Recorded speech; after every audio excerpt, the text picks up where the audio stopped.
Welcome to Breaking the Barrier. My name is Nick Madden. I'm the CEO of Sent, and we're breaking the barrier between our faith and our business for Catholic entrepreneurs.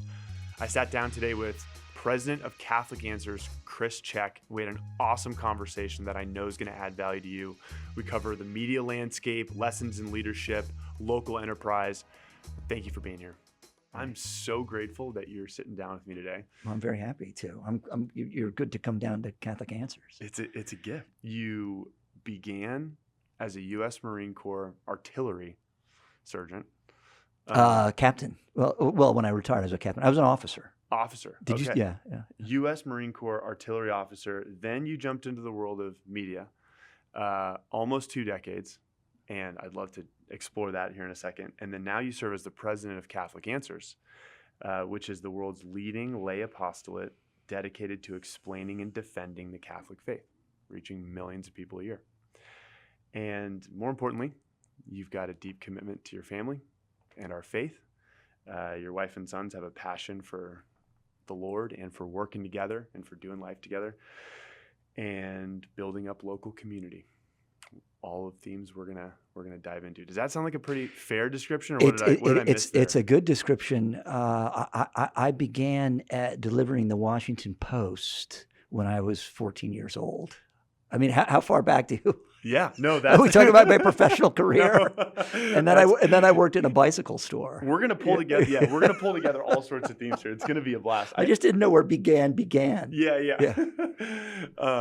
Well, it's interesting because this podcast uniquely is for Catholic entrepreneurs, so people that are building businesses, building families, in the thick of it. And I think we're gonna have a lot to offer, a lot of value to provide to that audience. I hope so. Here. I'd love to start with Catholic Answers. It's where we are now. It's a wonderful studio. It's an awesome team. For those who might not be familiar, can you share a little bit about Catholic Answers, the mission that y'all serve, and what you guys are doing in the world? A lot of people have questions about the Catholic faith. A lot of people have misconceptions or misunderstandings, or they know something that's just flat wrong, whatever it is, and we clear them up. That's the short version. But as you say, we are a media apostolate. Sometimes we say ministry. Strictly speaking, a ministry has a minister associated with it, but since we're lay, we say apostolate. We are a media apostolate that seeks to tell the truth about the Catholic faith through as many different media as possible.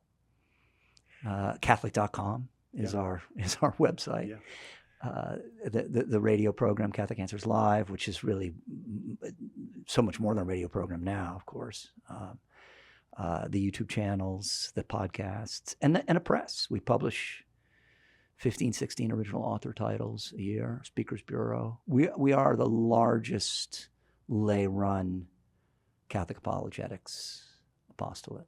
And when you say like lay-run, why does that matter so much? I think that it actually speaks to some of the stuff we want to talk about today.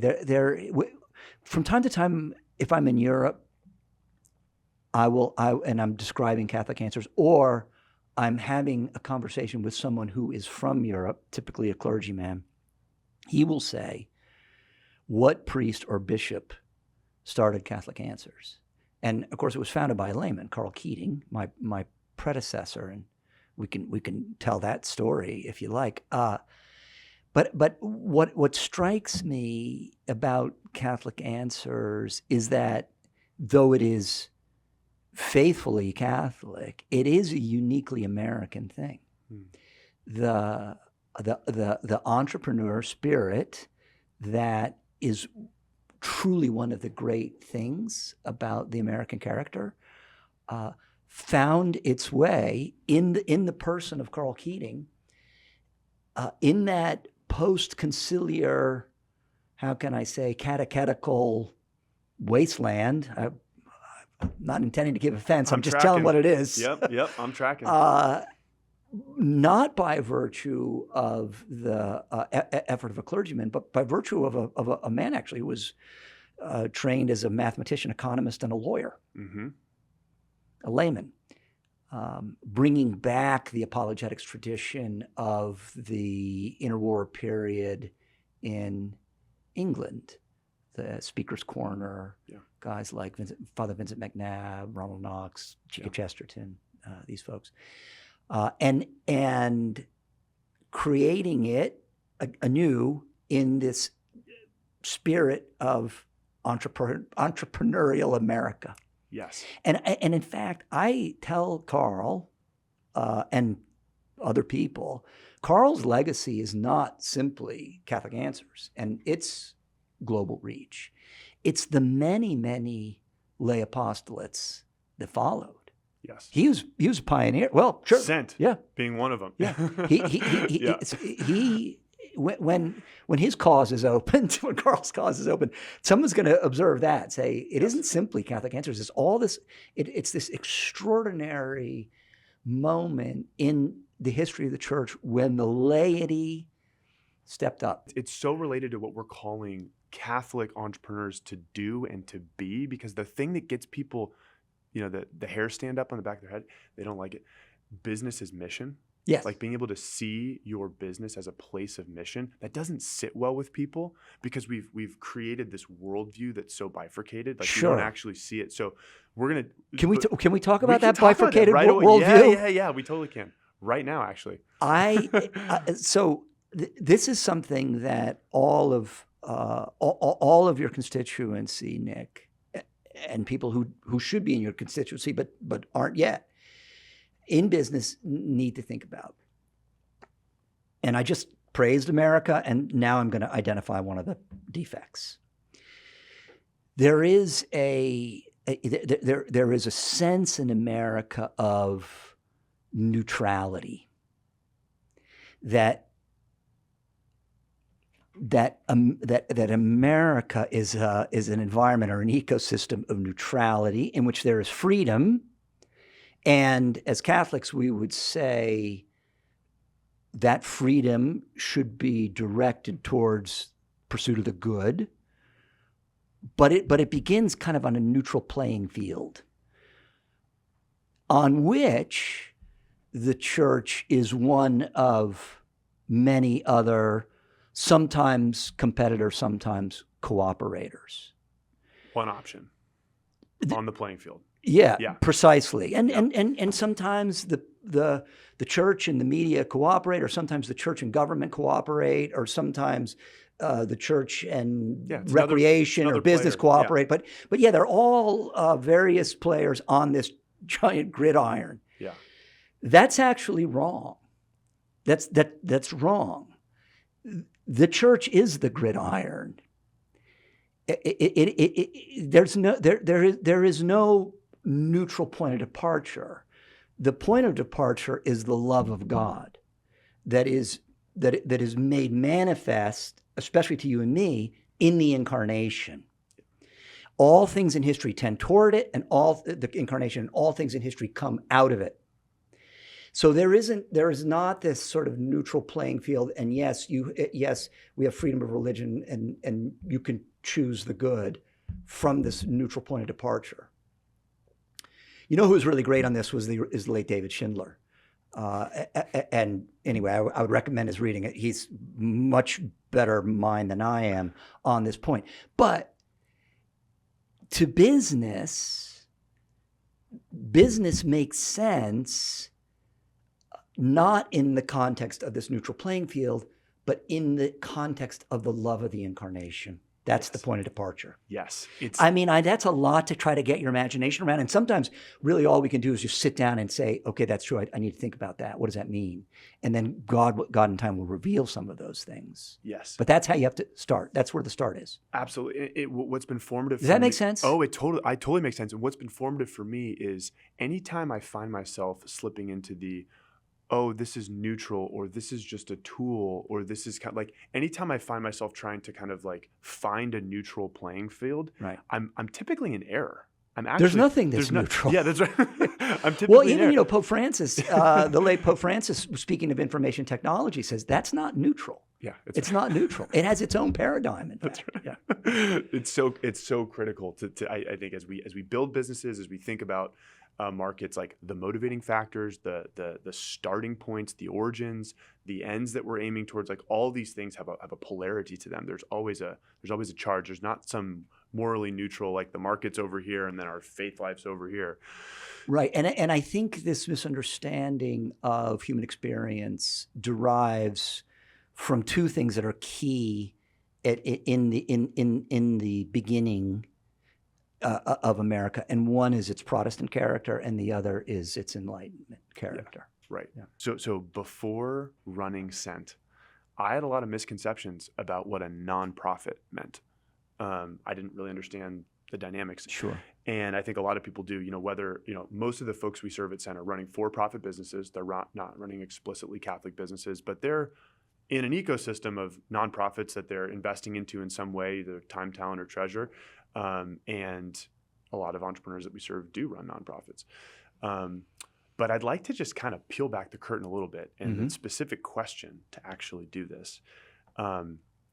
What does excellence look like at Catholic Answers? If you're doing an excellent job, how would you define that? And does the nonprofit dimension matter for that definition of excellence? Sure. So strictly speaking, nonprofit is a legal category, right?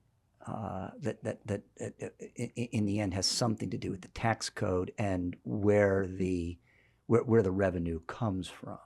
In the case of Catholic Answers, we just closed a fiscal year, our best ever, $11 million, and 9 of that is gifts, and two is sales of our products. But the bulk of our support comes from people who have, as you say, invested in the mission or partnered with us in this work of sharing the fullness of the truth.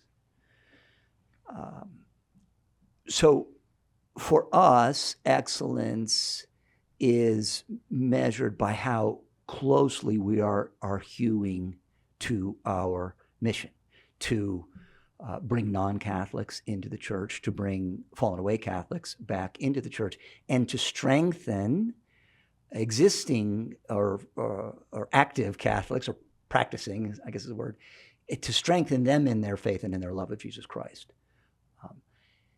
And to see all those groups in their various stages on the journey eventually do the work that we're doing. For the confirmed Catholic, evangelization is not an option. In fact, that's in law. That's in that word evangelization has also been commandeered and confused. And sure. But a confirmed Catholic is strictly obliged. That's the language that the church uses to spread the word, to spread the gospel in word and deed. So when we are evaluating our work, we're looking at that mission of ours to those 3 groups that we serve: non-Catholics, fallen away Catholics, existing Catholics, and then getting them stronger in their relationship with Jesus Christ. Of course, we want to see them across the finish line insofar as we can help in that regard. But also, they for us, a little Marine Corps language here, they become the combat multipliers. So when we hear accounts, and we do quite a bit, because of you, I now feel comfortable, or now I'm enthusiastic about sharing my faith. That's a way to measure excellence. For example, because of you, I was an atheist and now I'm in the seminary. Right? Yes. That's another way. So those testimonies to me are the chief measure, even though they are the guy who's looking at the balance sheet is going to say, well, how do I know this is efficient? You get, you get some mail, right? But we have other metrics as well, and I am grateful to my operations officer, to my marketing director, John Sorensen, Donna Barrick, respectively there, because they have brought the best practices from the for-profit world to measure success or excellence into our work in the not-for-profit world. Because it can be a temptation to say, okay, we're doing God's will, we're praying together every day, and we do those things, we're worshiping together every day, and we leave it to Him. And we do. Don't misunderstand me. We do. All the good that Catholic Answers does is we're just being a conduit of his grace, right? But he does not want us not to exercise our free will and to make decisions and say, okay, we have these resources. Here's where we can deploy them most effectively. Yes. So, of course, we're measuring YouTube views and page views at Catholic.com and book sales and frankly, gift revenue. Yeah. We know if that's going up, that more and more people are excited about the work that we're doing. Yes. Yeah. But I will tell you this. Yeah.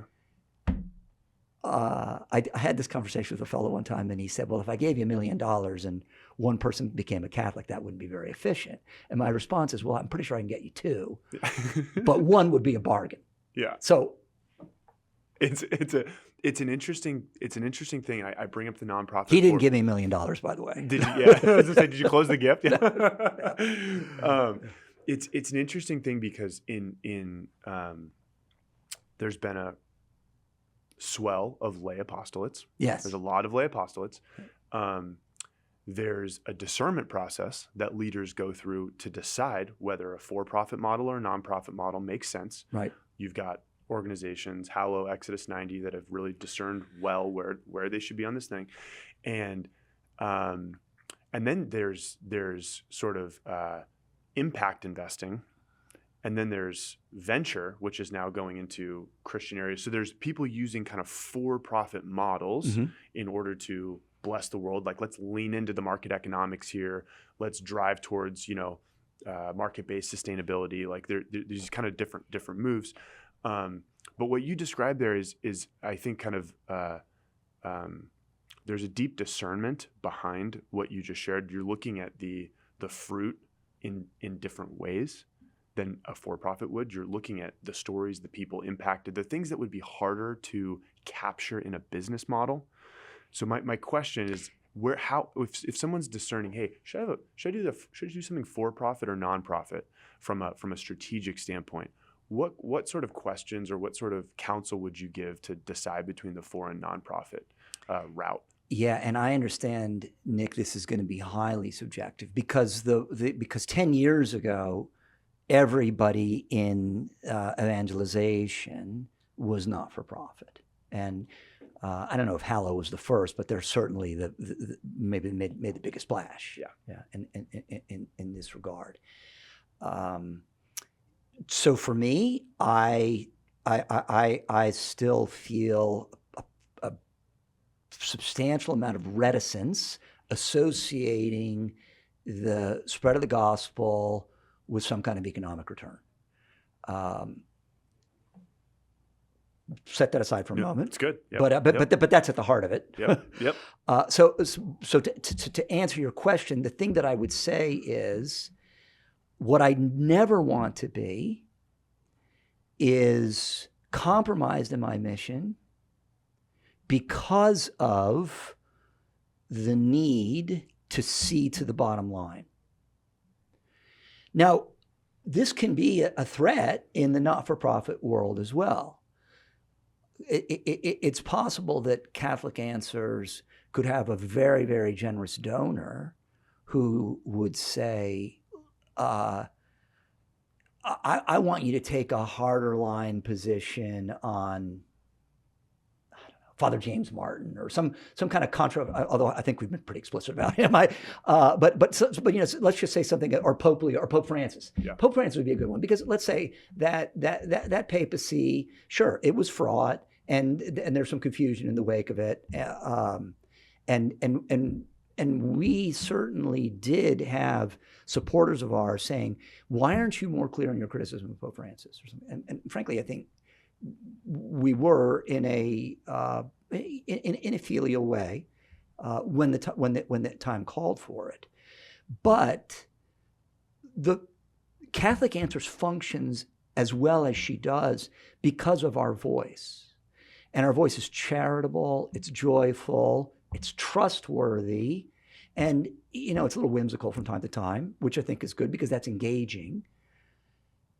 And too much polemic mitigates against those 4 things, I think. Mm-hmm. And in mitigating against the quality of the voice, we suffer in the execution of our mission. Mm-hmm. So I would say to someone who is picking for profit or not for profit, which path is going to potentially, which path is most going to serve the flourishing of your mission, and which path potentially could curtail it? Yes. There's a lot and that's probably, almost certainly because I've had people come to me and say, you could be reaching a lot more people if you raise the capital. Oh yeah. I've heard it too. Yeah. Yeah. Yes. It's a deep discernment process. And I think on the nonprofit side, I run both for-profit and nonprofit businesses. On the nonprofit side of the world, it requires extreme discipline and accountability. Yes. To make sure that there's excellence and there isn't, waste of resources. Well, particularly when a lot of Catholic Answers donors truly are the widow's mite.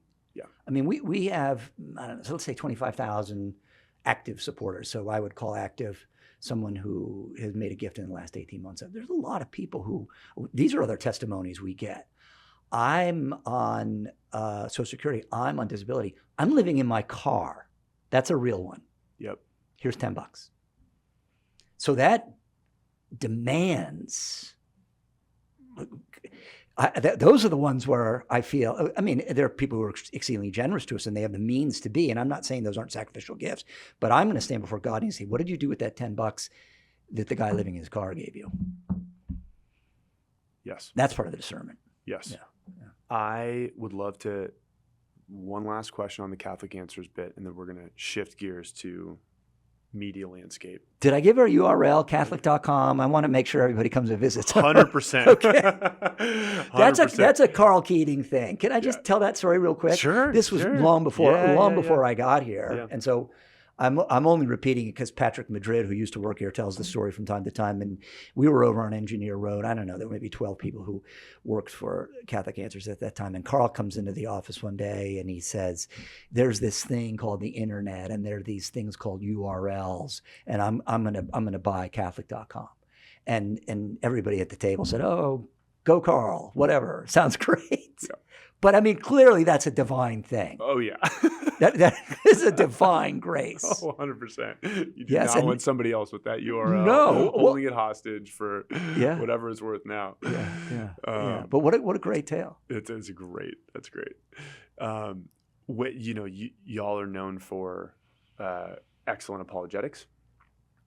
And I think that there's an art of apologetics that's very applicable for folks who are running businesses, entrepreneurs, to engage into discussion and argument and be able to defend not just the faith, apologetics properly to the faith, but in other areas as well. So I'd love to just say, I'd love to ask, what does authentic apologetics look like? Sure. And then we'll unpack it just a step from there. Well, let's begin by saying it does look like a real command of church teaching, of scripture, of church documents. But look, we can come back to that because that's sort of the obvious part. It requires a voice of charity and patience. It requires a logical mind because it is arguing. There's a great quote from G.K. Chesterton about his brother Cecil. And he said, we were constantly arguing, we never quarreled. I think so. An important distinction for us, right? Because once the argument turns into a quarrel, then that soul is lost. And it's kind of a canard here, but we say it all the time. We're not trying to win an argument, we're trying to win a soul, right? So it's a disposition of spirit. It's the command, it's the knowledge, it's the talent, and it's a disposition of spirit as well. And those rhetorical skills, talents, truly are developed. But if they don't begin out of love of Jesus Christ, it's as St. Paul says, it's a banging gong cymbal, clashing cymbal. Yeah, it's in the Bible. I'm so glad and I bring this up because we're speaking to an audience that's running businesses and leading people. and we're called to evangelize and to do that in the way that we live and the way that we love Jesus and then the way that we can communicate. And I think when so many people think about effective evangelization, they think, well, it's more head than heart. And they totally forget about the rhetorical skills to be able to have patience and gentleness and cheerfulness. That's a huge skill. It's not just like it's a learned, practiced skill. So I want to be a great communicator, Chris. Can you tell me how you would practice great communication? Yes, but let me just speak to what you just said there. You could be so good of a theologian that you can unpack the debate between the Jesuits and the Dominicans about final perseverance or whatever it is, and clearly in your head, or write a very scholarly article on it and still be a lousy apologist. So it requires the knowledge of the subject, but as I say, a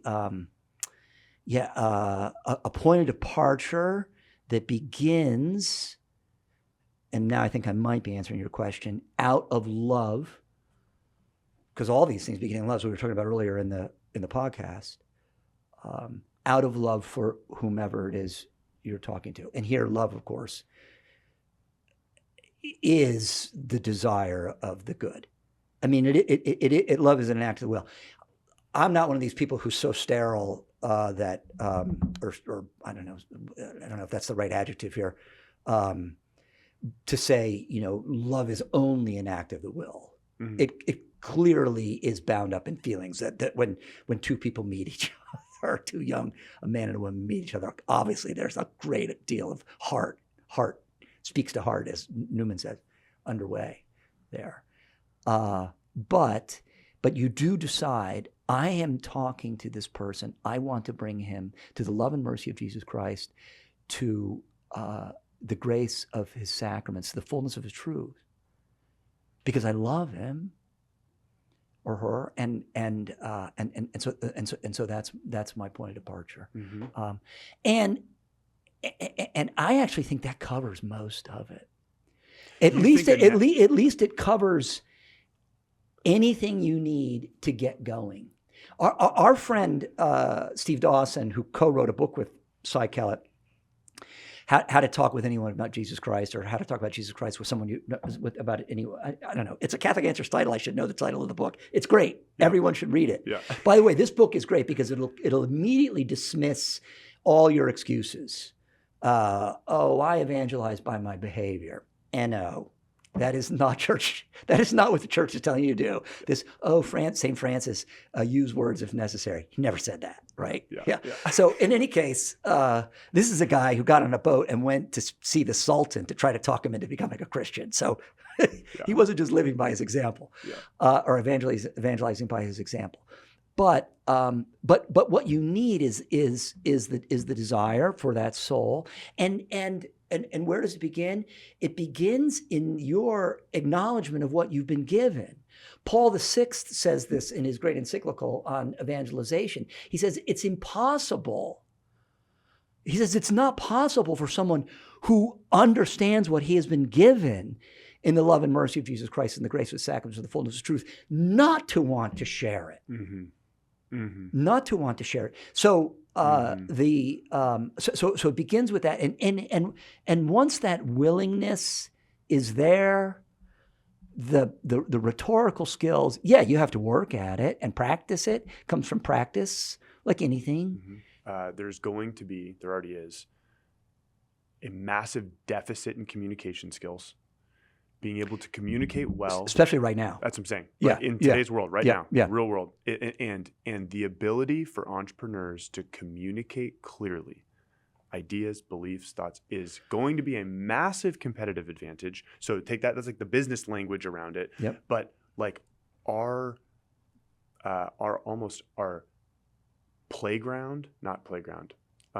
calling for practicing that actually starts in our faith.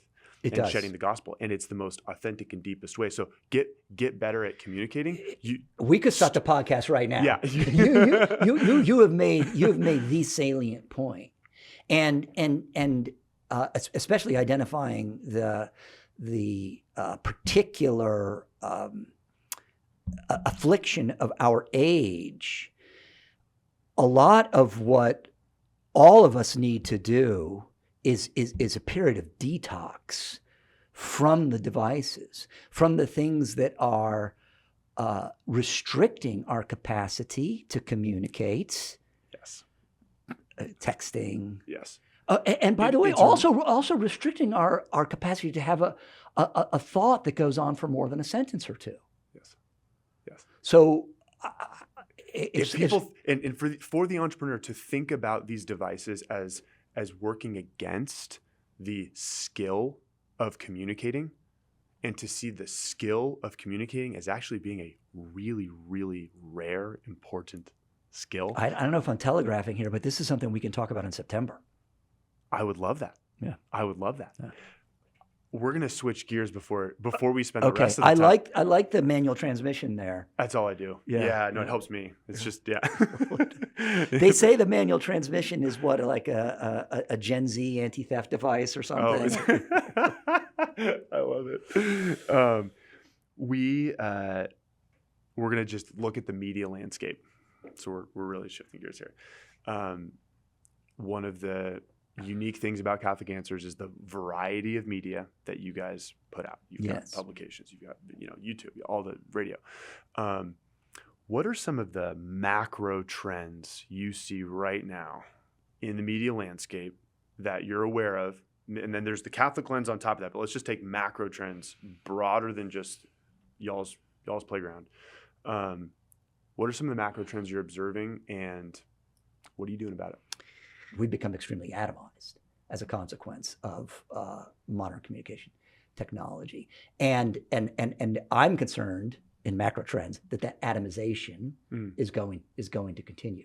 I see little reactions to it here and there. People are starting to realize I actually am not good at talking to other people. I am uncomfortable talking to young people, saying I'm uncomfortable talking to someone of the opposite sex. I don't even know how to begin a conversation with someone of the opposite sex. Things of this nature. Yes. So I am actually concerned that so this is a trend that the atomization will continue. At Catholic Answers, however, because we're a media apostolate, we have to be in as many media as possible. We have to be in all of them, and we have to be skillful, adept in all of them. But we also have to be on digital Main Street, and as Donna Barrick says, real Main Street, the actual Main Street, because I believe that we can transmit a great deal of information over X. Thomas Graff, superb at manipulating the various algorithms of the various social media platforms. Luke Bender on the YouTube, also superb at this, right there, sitting right there. Amazing. Yeah, he is amazing. He is. I mean, you should go into his studio, and he's got this thing that looks like a scene out of Good Will Hunting or something, where he's got some bizarre math problem going on the wall there. I honestly have no idea what it means, right? But I know he does. It's awesome. It's the master plan. Yeah, it's great. So in any case, but I regard the social media, and then the videos and the podcast even. I think of it, in marketing, they think of it as a funnel. I think I like the analog of fishing. Our Lord used it. The X tweet is how I can get somebody into the net or set the hook, perhaps. Or the X tweet is the bait, but I haven't set the hook yet. But I know I've set the hook, or I know I have somebody in the net when they pick a book up. Which is why Catholic Answers will always be in book publishing. And by book publishing, I mean actual books that you hold in your hand and you smell. Yep. Right? Yeah. So because it's then when someone takes the time to sit down and have, and I'm going to say, relationship with a book. I know a book is not another human person, but it was authored by a human person, and there is a relationship that develops with the author. I don't know if you do this. I write in books. I do too. Yeah. That's a sign of a sane person, Nick. Some people say you should never write in books. Of course, you're having a conversation with the book. Yes. With the author of the book. That's what's going on. So I think of the X tweet as the bait, and then and then Donna talks about the funnel all the time. But at the bottom of the funnel, I want someone picking up a Catholic Answers book or any other number of good books to read, or attending a Catholic Answers conference or coming to one of our events where that actual Main Street experience takes place. Because we're not angels. We're human persons. We're body, soul composites. We know one another. We know everything through our senses, including one another. Yes. What's going on right here, and I know people are watching it on a screen, but actually what's happening right now is you and I are sitting in the same room. Yes. There is no other kind of human relationship, right, that replaces this kind of propinquity. Yes. to use a word we use at Catholic Answers a lot. Thanks for joining us. I know you hear this all the time from all different podcasters, but if you could like and follow us, it's a big deal. It helps us make more content like this. More people see it. We beat the algorithm. We can reach more Catholic entrepreneurs, help you break the barrier, bring your faith into business, and build something beautiful for the Lord. So please like and subscribe. It'll go a long way. Super appreciate it. I'd like to take a moment to share about our upcoming Sent Summit. It's going to be in Denver from September 8th to the 11th. And we're going to be gathering 600 top Catholic entrepreneurs, investors, and philanthropists to come together for conversation, for speaking, for community. We have great speakers lined up. We've got Arthur Brooks kicking off as one of the keynotes. We'd love to see you there. If you're interested, check out our website to learn more details. I love it. Did I dodge your question sufficiently there? No, you did not. Because I have no idea. Okay, they're fluid. They're rapidly changing, and we accept this, and we have to be nimble. I love the. First of all, thanks for being honest. Listen, you want to talk about mistakes? No, how much I love the analogy of fishing with bait because it's a diverse number of fish in a pond, a healthy pond that's not stocked by somebody, right? There's a diverse ecosystem. You got a lot of different stuff. And you and I have shared this, like it's sad to see shorter and shorter and shorter attention spans and the need to create smaller and smaller bits of content in order to reach people. That word content is problematic. Yeah. So, but thinking about it just as bait, as like, okay, hey, we need people. It's the same way you're running a company, and you probably, I was going to ask you just for communication practices to your company, you're probably forced to think in a similar mentality for internal communications. Like you couldn't give people a full 20-page strategy document on what you're going to do over the next year and expect people to internalize that and get it. No. I've tried that. It's a terrible idea. I think we're having conversations about the use of AI internally. Yeah. And some people have embraced it more aggressively than others. I'm probably in the less aggressive, and I'll tell you why. I spend a lot of time writing, and I know that the more I rely on ChatGPT or Claude or whomever it is, Copilot, to do writing for me, I lose that art. On the other hand, I'm kind of stunned when I have used it and asked for a draft. In the style of Christopher Check, gets me to about 75%. But I also know that if I continue to do that, I'll lose the art. I'll lose the art. Why does that matter? Well, it just matters for me as a human person. And actually, this word. I would go further than that, but can you just unpack? Let's just finish the thought. I'm going to try to connect the dots in my head, but I want to just do it explicitly for everyone. I've been given an intellect and will, and I'm intended to, here's a business expression, maximize those, I suppose, for the glory of God. Mm-hmm. For the glory of God. And I don't mean this to sound like it's going to sound, but I think I write pretty well. I do too. I think I'm a pretty good writer. I had a mom and a dad who brought different things to the art. My dad more on the rhetorical side, my mom on the grammar. And they gave all three of us, Paul, Edward, and me, the capacity to write. well. And You've spent a lot of time practicing the well, skill I've honed too. it. Come I've on, honed it. decades I've honed it. and decades. Yeah, of I've it. honed it. I've honed it. But the action of writing is not merely something that I do to get to the product. It is in the act how I'm giving glory and honor to God. This expression human flourishing is thrown around a lot nowadays, human flourishing, and I think a lot of people are using it in ways that in fact are not human flourishing. But true human flourishing, of course, is an outpouring of ourselves to make room for an inpouring of the Holy Spirit. But that is done not, by monks in a cloister praying the office, right, and hoeing their garden or whatever they do. But for me, it's done in the execution of my job, or I'll even say vocation. Though I want to be clear, when the church speaks of vocation, she means chiefly to the priesthood and the religious life. But in the execution of my vocation, and that involves doing this and doing it well. Yes. But you were going to say something. I was going to add. I think that in our Western mindset, we think atomistic, individualistic, like as a default. And so you write, if I'm playing this back, you write because it's giving honor to God for a gift that he's given to you in all of your circumstances and your intellect and your will and your upbringing. I would also kind of add, and I think that there's a hunger for true selflessness, especially in my generation, the generations we're leading right now. There's a true hunger for selflessness. Yes.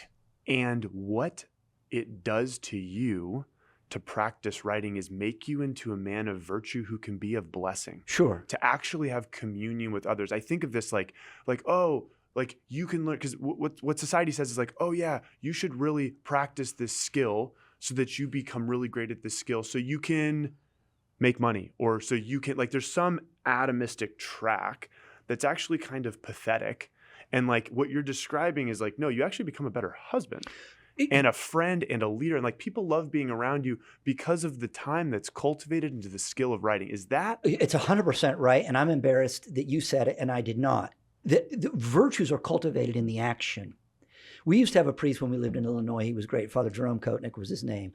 And my wife likes to talk about how impatient she is. She's actually a very patient person, I know, because she lives with me. Patient people say that they're impatient. Yeah. But she would always, pray for patience or something. And finally, Father Kotnick said to her one day, Jacqueline, when you're asking for patience, God's not going to transform you into Mrs. Patience.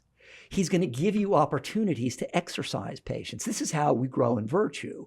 This is how human persons grow in virtue, in the execution of the act. So I grow in the virtues associated with writing by the very painful activity of writing. What virtues come to mind when you say that? Because writing is on the cusp, of, it's large language models, a simulating language, like writing's being primarily attacked by AI for lots of authors, writers. My wife's working on a book right now. Like, what virtues are cultivated in writing?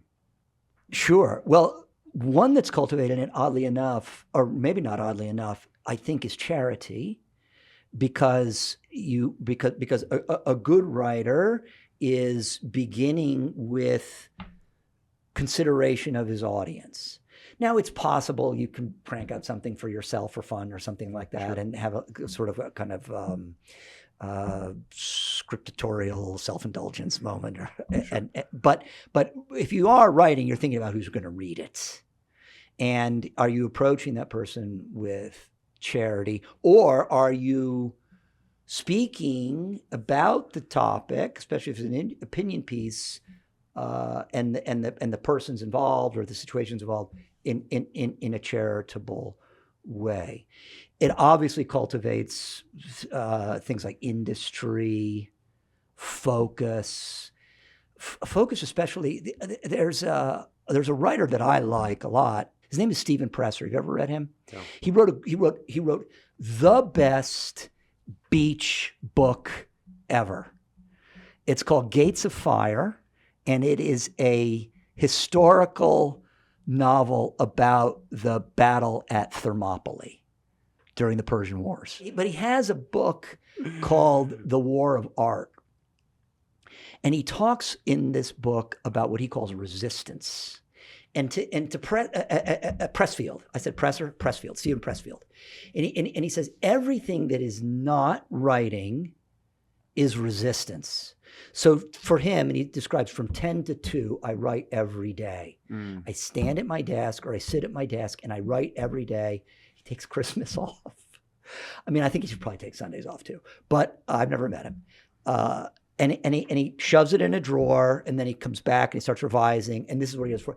So he says, if I'm paying bills, if I'm mowing the lawn, if I'm making a grocery list, if I'm fixing something, he said, all those things are worthy things, but if I'm not writing, they are resistance. So I think that someone who, and by the way, his writing habits are not mine. I wish they were. But this is also true, by the way, of reading. For example, Matthew Walter, the editor of The Lamp, one of my favorite magazines, a Catholic, I would say literary journal, but more a journal of arts and culture and politics, I guess, as well. He has a piece called How to Get to 100 Pages a Day. This guy reads 100 pages a day. First thing he did is he threw his smartphone in a drawer. Mm-hmm. He says, I take it out when I travel because it's impossible to hail a cab. I have to use Uber. Other than that, it's in the drawer. But he says there are lots of opportunities throughout the day when you can be doing something not reading, in fact reading. Mm-hmm. And I mean, this is something that I would recommend to anybody in your constituency. Set aside, obviously, time for prayer, but a deliberate time for prayer. But I'm going to read for 30 minutes a day. I'm going to write for 30 minutes a day. Yeah. Well, what's interesting, one of the frameworks I've held, actually it comes from a book called Renovation of the Heart by Dallas Willard. Not Catholic. No, I'm writing one down. Yeah, it's a framework I've used for years now. It's probably the best framework I've come across for personal transformational change. And the framework is 3 parts: vision, intention, and then means. Yes. Vision, intention, means. We run to means often. We run to how would I go about doing that? And we skip through vision. Why would that be a compelling future, potential, different future world? And am I actually committed to that sort of a world? And then the means will come. It's knocking all the dominoes down that are already lined up in the line. The vision, you said a number of things. I just wanted to pull forth to the vision piece. Like, okay, I'm an entrepreneur, Catholic, I'm running a business, I'm growing a family, like I'm in the trenches, I'm trying to do this. The vision of being an excellent communicator, a virtuous person, a better husband, a better father, because of these habits that come through the struggle of doing the things that every day we have a decision, like, do I do this? Do I delegate it? Do I use AI for this? Do I not? Like these things, that's like the vision that would actually make somebody put their phone in the drawer. Right. Like, okay, I'm actually doing this for my kids. I'm doing this for my, and not even abstractly, but like, I'm actually doing this so that when my kids see dad and we're sitting around a campfire, I have deep thoughts that are meaningful to talk to them about that really sparks their imagination. They're like, man, I love talking to dad. And I'll talk to dad till the day he dies. Okay, that's a crystal vision. I'm like, okay, that's the sort of man I want to be. I'm seeing, okay, I'll toss the phone in the drawer. Right. Like, is that a frame that you play with, that vision? Like, how often do you think about vision for giving people a reason to change? This was one of the great gifts of being in the Marine Corps. I think about the different, including delivering the Washington Post, which taught me that you had to get up at 5 o'clock every morning. Which is not something a 14-year-old boy does naturally. Yeah. Right. I used to brag about delivering the Washington Post. I feel like I should apologize now. But in any case, so I think about the different moments or jobs or professions that I had in my life and the different things I learned from them. But the Marine Corps, among other things, because there's a lot of dying to self that goes on there, especially when you're in a leadership position. But care of the men in my care. Now, oddly enough, I mean, I should make clear, we say in the Marine Corps, which is more important, the welfare of the men or the completion of the mission? And the answer is the completion of the mission. It doesn't mean that you neglect the welfare of the men. You're not reckless, but it's the completion of the mission. Missions often do get completed well by seeing to the care of the men. But one of the elements of care of the men is the daily provision of example. And I remember when we were at Quantico for the officer basic course, it's called the basic school. It's 6 months. And all Marine Corps officers are trained as infantry officers. And then you go on to your specialty school. In my case, it was artillery. And in the leadership courses that we had, over and over, one of the messages that was conveyed is don't take lightly your example. If your Marines see you reading, they will read.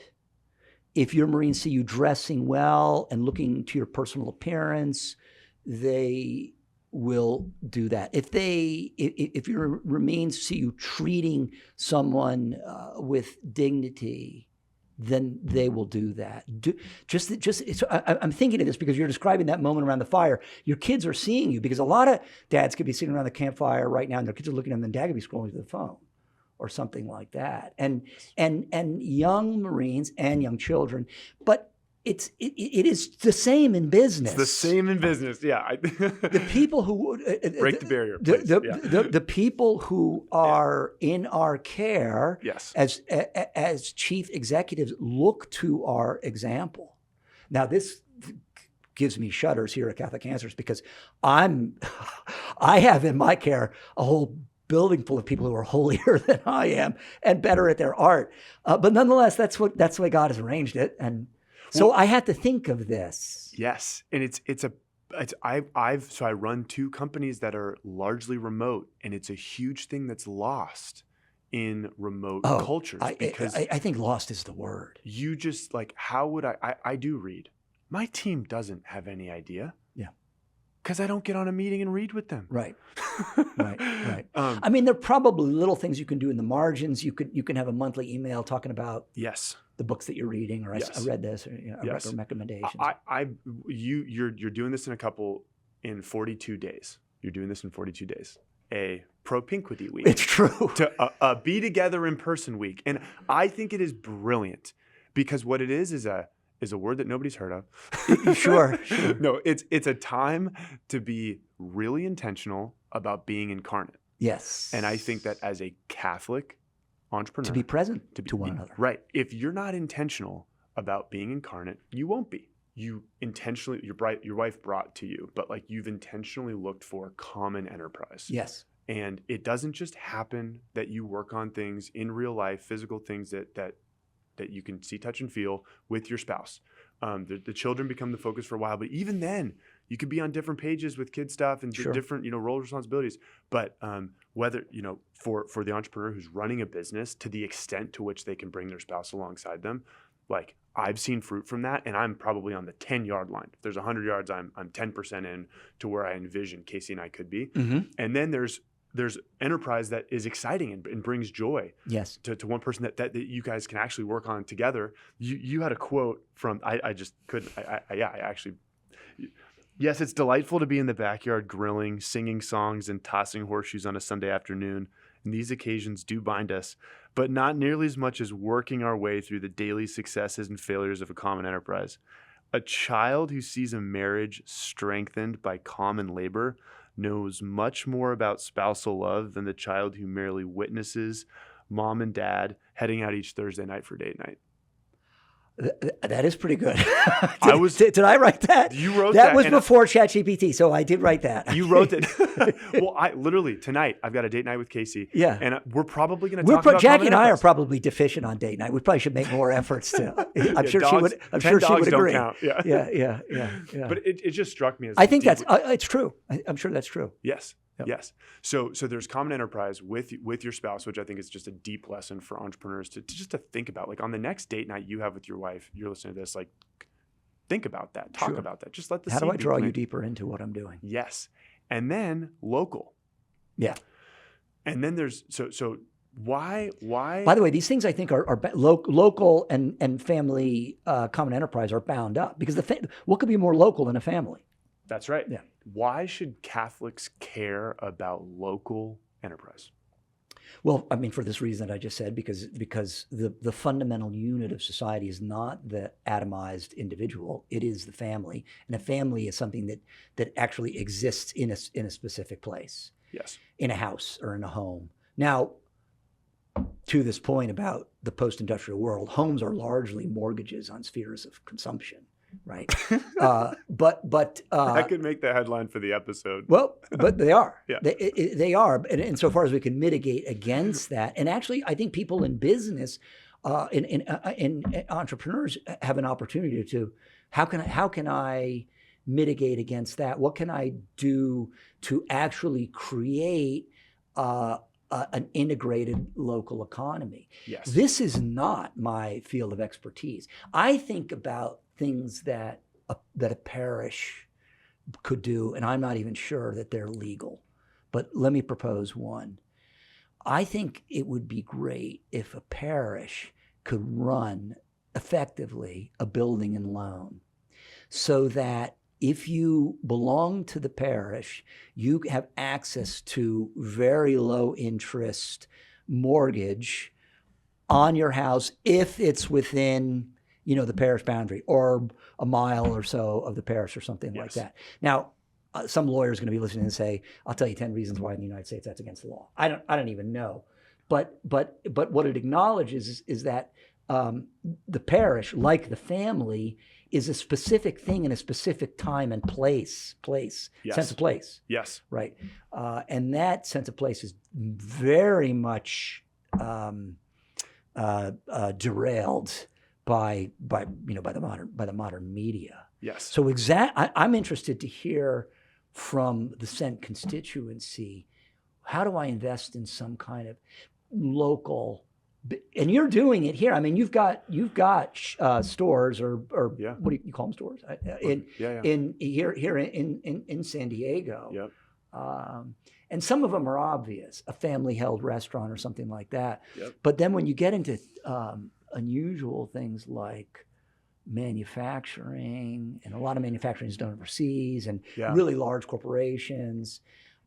There's one other element, and then I'll be quiet. No, it's I think it's also good for us to think, quite apart from whether we're investing or in business or not, to do what we can to support local businesses. We need some basic goods. We need a place to live. We need food, water, basic health. And then we've built these things in our economy on top of this. I think about it like a top, and the point of the top, and this top needs to spin. The point of the top touches reality, and then we build on top of it extra stuff. Largely, it's a lot of entertainment. Mm-hmm. It's a lot of betting. It's a lot of entertainment. We got the Industrial Revolution that kicked off the sports industry that people are addicted to, and very problematic addictions. Yeah. So there's a whole kind of top part of the top, and the higher you get, the faster you actually spin. Yes. The crazier you get out of whack. So the analogy goes, but you've got the physics down here. You've thought about this. This is excellent. I've spent a lot of tops. But it's like local puts you down closer to reality. Yes. And the businesses sometimes are functional farmers markets, right? You're growing, you're using land productively. People are working it. There's real labor to it. Yep. It is more expensive than the grocery store. It is. You're absolutely making an investment. You're making an investment of time. It's less efficient than the grocery store. You got to walk around unorganized things. Maybe barter a little bit. Maybe have a relationship with the person who makes the raspberries. Right. All of these things are inconvenienced, right? It's investment of it's a lot of things, but it's what we're called to as Catholics. It is a deliberate decision that Christians can make. Yes. To be an actively Christian person in their community. Yes. And one of the things we see at Cent right now is that we started in 2020 virtually. So we had all these virtual cohorts, these fellowship groups that are meeting, they're seeing these awesome relationships. But over the last 2 years, people are just like, I am sick of the online stuff. I want to be in person. And so now we have all these local chapters of fellows that are popping up and mentors. Literally, we have so many people who want to mentor, and they're saying, I only want to find someone local. I want to be in person. I want to get coffee with this person. Can you find me somebody in Chicago, Nashville, San Diego? Like, I just want to be in person. I think what this next 5 years is going to look like, if Catholics do it right and we actually work like a team, is going to look like some awesome local sinew that comes together and makes these local communities thrive. I certainly believe that is possible, and I see elements already of that kind of reaction underway. Well, yeah. What do you? And see? when I use the word reaction, I don't mean that as a pejorative. I think it's a very good thing. So one thing I was going to say is, we talked about reading, and I would recommend Chesterton's Outline of Sanity. If I have not read that. If your constituency wants a point of departure for how to think about what a local economy looks like, and I am not a Luddite. Actually, I kind of am a little bit. But look, I run a media apostolate.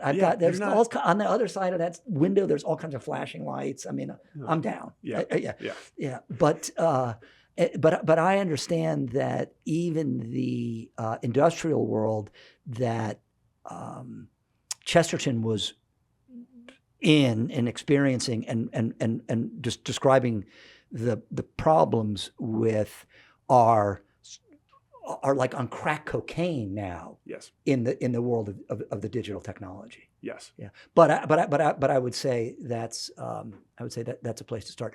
I mean, I see the.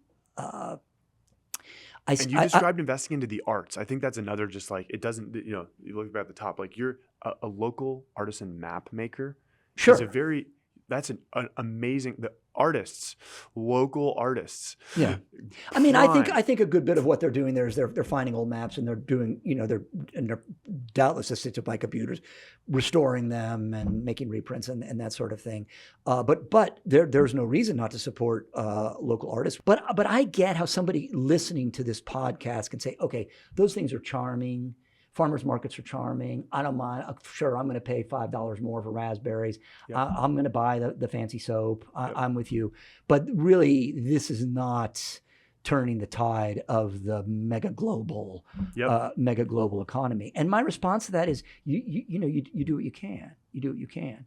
And as more and more people think in these terms, those little gestures, in fact, they do amount to something. So you asked me, where am I seeing it? I'm seeing it. Yeah. I think what Dale's doing with the Chesterton Academies is a really good example of it. That is an enterprise by virtue of the fact that it's a school. Yes. Is drawing in families who live locally.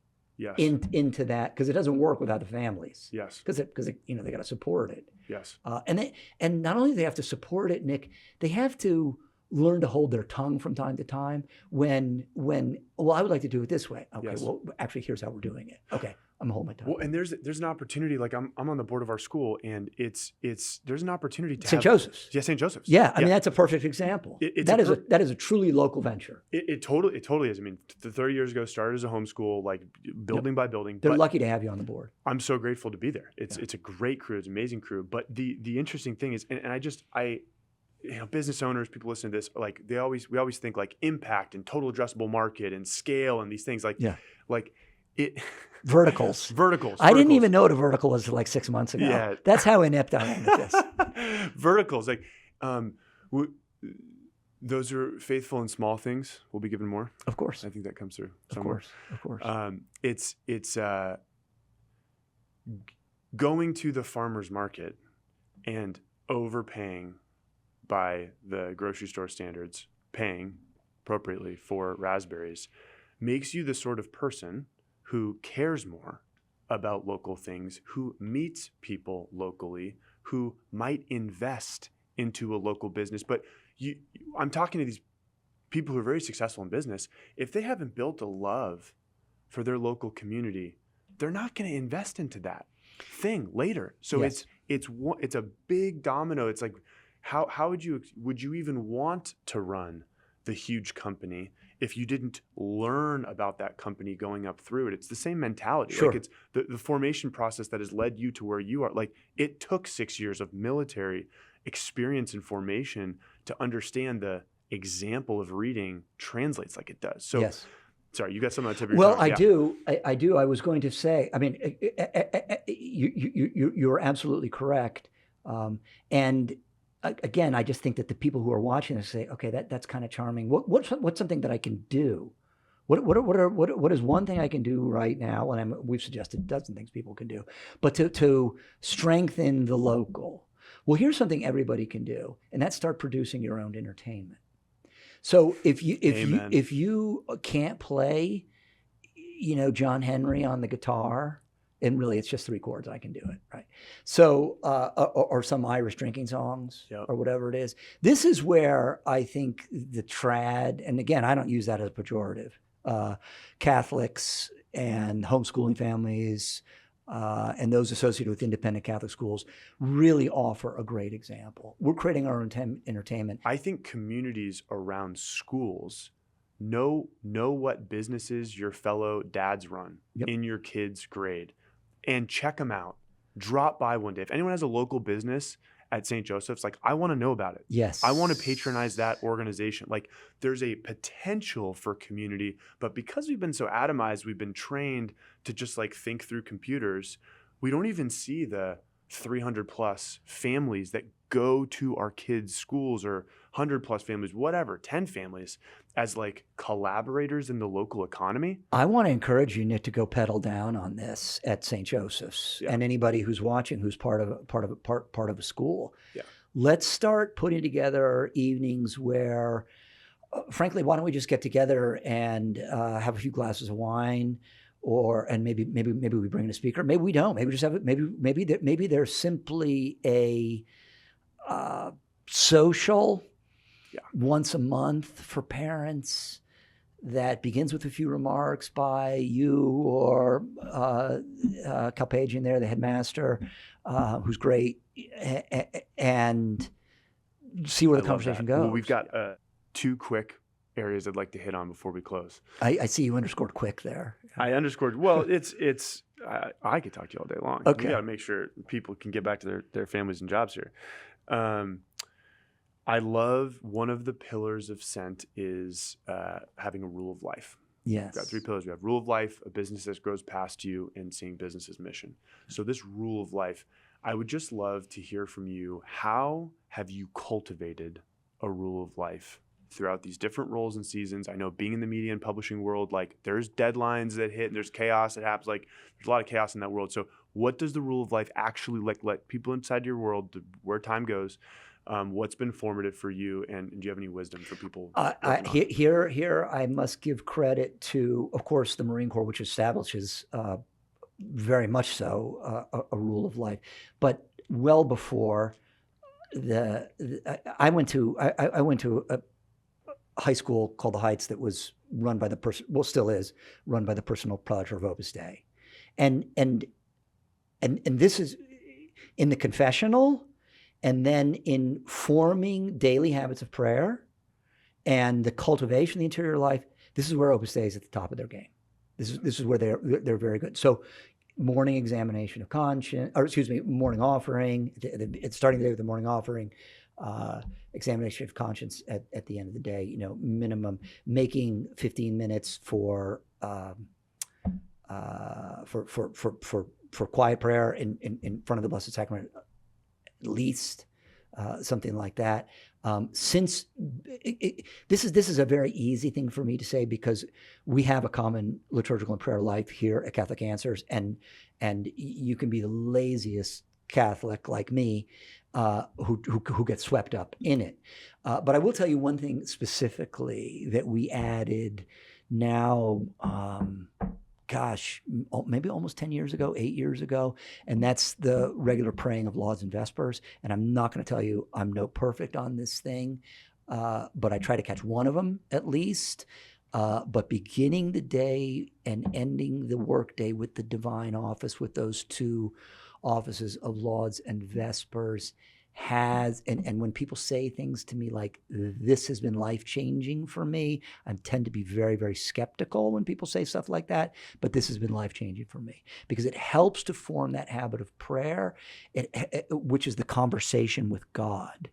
And now, look, I'm using King David's words, fine, in the main, but other words of Scripture. It has strengthened my relationship with Scripture and with our forebears in faith, the Jewish people. If I had one thing to tell people about a practice to pick up, get to confession on a regular basis, rosary. But really the rosary, we do Divine Mercy here too, which I love. The rosary, it came out of the divine office. It was sort of a, I'm going to be very careful because I want to give offense.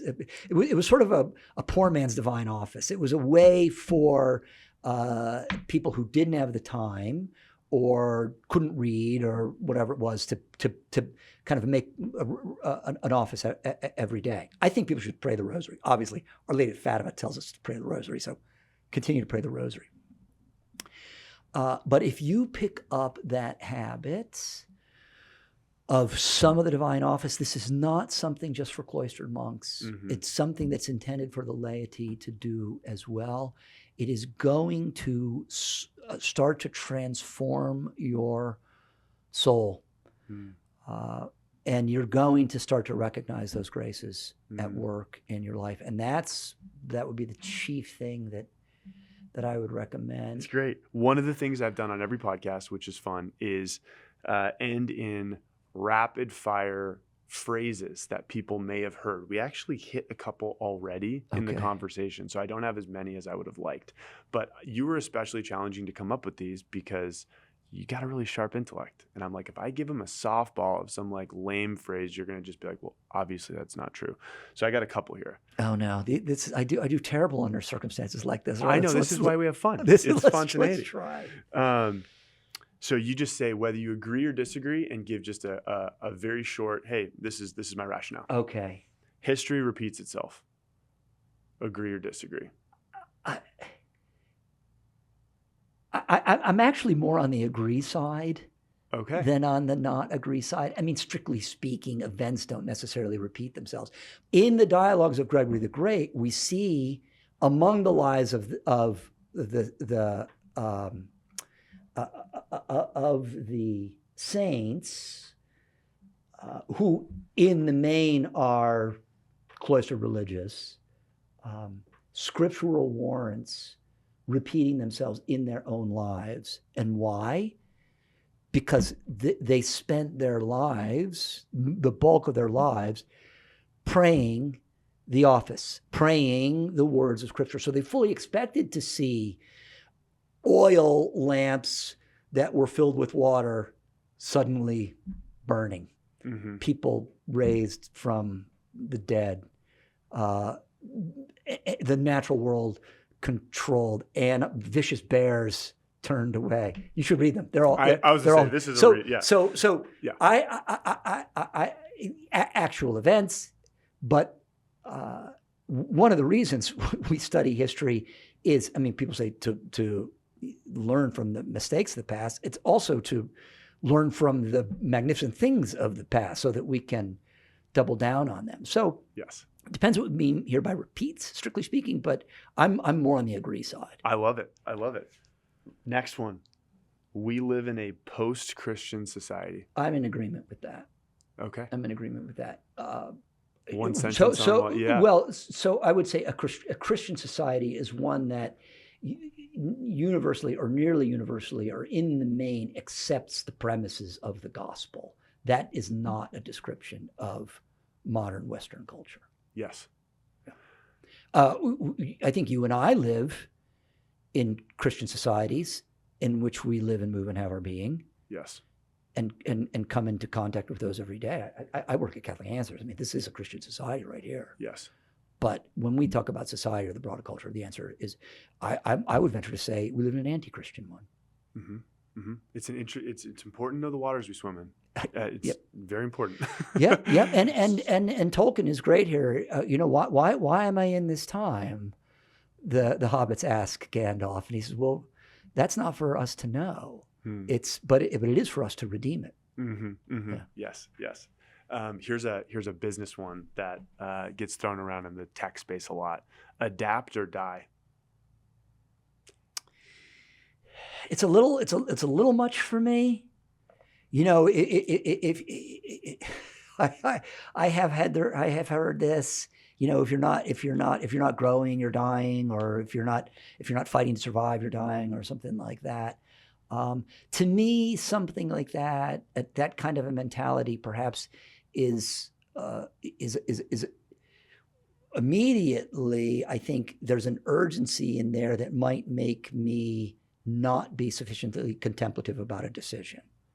Now, I don't mean dilatory. Dilatory is bad, but if I'm constantly thinking about motion, so I would say in the main, or in large part, I would disagree with that. Mm-hmm. If Catholic Answers insists we're going to only be on terrestrial radio and nothing else, yeah, we will die. Sure. So there's an element there as well. It's something. Yeah. No. It's a. I think it's in the application, and the urgency with which some. But I feel an urgency in there that maybe mitigates against proper contemplation. Yes. I'm deliberate in making decisions. I do think sometimes it frustrates my executive team, but that's okay. I mean, that's your role. Steer the ship. I'm a little slower. Yeah. I love it. For the Christian, time is always in your favor. I don't think I've ever heard that. A close friend of mine said that, and it stuck with me for a while. But it has to be true, right? Yeah. That absolutely has to be true. I mean, as long as you're on this side of the veil, time is in your favor. It's a helpful paradigm though to adopt. I think so, because we can all look back. Well, not you, but I can look back at my past and think, boy, did I do bad things? Did I waste that time? I think this especially of my undergraduate education. And I think, gosh, if I could go back to college now, I do too. I'd crush it. I do too. I'd crush 4 years to learn. Oh, I know. And but if I dwell on the past, that's a waste of time. What I do, I mean, look, I should acknowledge the transgressions of my past and work not to repeat them. But I need to think, okay, what I have left. My father died in September, 91 years old. It's funny, my son Nicholas, who took a year off between high school and college, went to Calcutta and picked dying people up off the street, working with the Missionaries of Charity, and held the hands of the dying. I never held the hand of a dying person until my dad died, just last September. And that is to be in the room of a dying person. The veil is especially thin between this life and the next, between this world and the other side of the veil, and the world of the eternal. It's very, very thin. To me, that was palpable. I'd never felt that or thought about it in that way. But since being present with my dying father, I think about, I'm 60, my remaining professional time, to make good use of that for the glory and honor of God and the people that I serve. But the time that I have left, and maybe it's a day, I don't know. Whatever, I could get hit by a hand grenade, as we used to say in the Marines. Or maybe I'll have another 30 years. I don't have any idea. But I mean, I understood that death was a thing, and I know it's coming for all of us. I think it's good to think about, but that focused my thinking, being with my dying father. So yeah, time's on the side of the Christian. if he understands that it is. That's right. Right. I appreciate you sharing that. I'd love for you to be able to share any encouragement with the folks listening to this. Just in closing, they're, in the trenches, building businesses, building families, trying to, serve well, and also take people from point A to point B, lead organizations that drive towards the common Yes. good. And anything that's on your heart that the Holy Spirit's inspired or just on your mind? Well, the first thing I want to say is that Sent and the constituency that it serves and will serve in the future is very, very fortunate to have you at the helm. I am so excited to see what comes of having someone at the helm of this organization who has your understanding of human experience. And I'm very delighted. I'm very happy. I'm full of joy for the future of Sent because of the guy who's in charge, and who he is, and the human person that he is, and the Christian man that he is. Thank you. Now we got to cut that section now. So but this is my encouragement. Yeah. I want everybody to get a book by Father Edward Lean called "In the Likeness of Christ," and slowly make his or her way through that book. It's my favorite work of spiritual direction. It's not light reading. But as you make your way through it, you're eventually going to get to a chapter in there that's called The Secret of Life. And I'm going to tell you what it is, but you still have to go through the whole book. It's let all your actions be done out of love of Jesus Christ. And that is a very easy thing to say. It's a very easy instruction to give. It's difficult to know. Is everything I'm doing, am I doing this out of love of Jesus Christ? It begins with a disposition of heart that's cultivated in front of the Blessed Sacrament, and cultivated in a life of prayer, and really by constant reminding ourselves, I am here to do what I do out of love of Jesus Christ. Right? This is these are the two great commandments. Mm-hmm. Right? Mm-hmm. Let everything I do be done out of love of Jesus Christ. And when will you know you're there? Well, I mean, I'm not telling the listeners I am. But there will be moments where you will feel that grace. That will happen to you. Yes. And I used to be very skeptical of those kinds of senses. Yes. But I am not now. Yes. Thank you. Sure. Chris, it's been an absolute gift. I love chatting with you. I can do this all day. Well, come take an office here in Catholic Answers, and then I'll never get any work done. I love it. Yeah. I love it. Do you want to pray together to close? I do, absolutely. Do you want to lead us? I'll be happy to. Okay. I'll be happy to. And this is not something I do. I'm lousy at this. Great. Extemporaneous. Praise God. You get to. In the name of the Father and of the Son and of the Holy Spirit. Father in heaven, I am, and I feel Nick is very, very grateful, and I hope the people watching, for the time that you have made for us to come together and explore your mind and your will for people in business, people in leadership, people who have an opportunity because where you have put them to lead souls closer to your Son. If we have been able to do that in a little way, praise God for that. And I would pray also that you give from your infinite treasury of grace the graces to anyone listening to take whatever good counsel was given today and ignore the bad ideas, and to begin in their lives to put them into effect. And I make this prayer, Nick and I make this prayer through to the Sacred Heart of your Son, through the Immaculate Heart of your Mother, as we pray, remember, most gracious Virgin Mary, that never was it known that anyone who fled to thy protection, implored thy aid, or sought thy intercession was left unaided. Inspired by this conference, we fly to thee, O Virgin, Virgins, our Mother. To thee do we come, before thee we stand sinful and sorrowful. O Mother, Word incarnate, despise not our petitions, but in thy mercy hear and answer us. Amen. And our great patron of Catholic Answers in California, Saint Junipero, whose feast it was yesterday, Saint Junipero Serra, pray for us. Pray for us. Thank you so much for watching this episode with us. If you would like to see more content like this and this added value to you in practical ways, if you could like and subscribe and share with other folks, that helps us beat the algorithm, make more content, and reach more people. Have a great day.